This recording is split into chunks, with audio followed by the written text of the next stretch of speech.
So anyway, homeschooling.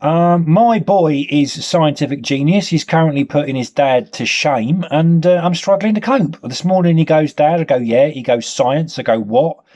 He goes, "Slugs." I go, "A." He says, "Dad, in your opinion, do slugs explode when you pour salt onto them?" And I'm like, "Well, son, I'm not aware of any recorded incidents of there being a robot sniffer dog deployed to a suspicious looking slug or a crack bomb disposal unit being called in just in case. If slugs did explode when you poured salt onto them, I suppose there's nothing to stop hijackers strapping slugs to themselves and wandering through aeroplanes, threatening to pour salt on the slugs in the event that the FBI don't cave in to their demands. So I suppose, if anything, son, what I'm telling you is that there's a compelling case for slugs to be banned on aeroplanes going forward and possibly forever.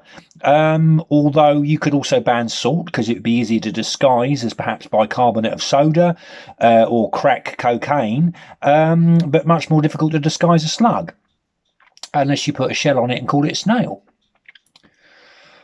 And my boy said, "Thank you, Father, for that critical expert input into this problem.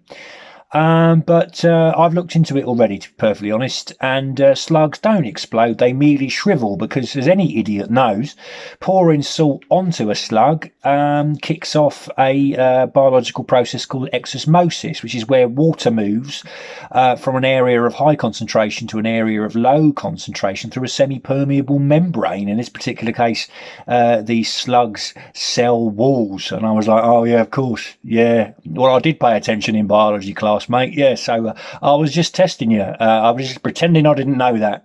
But either way, I reckon that a slug is still going to feel quite a lot of pain. And my boy said, "No, Dad, no, Dad," because even though as an invertebrate, slugs have a highly developed central nervous system, they don't have a cerebral cortex, which is obviously the bit of the brain which is responsible for the conscious perception of pain.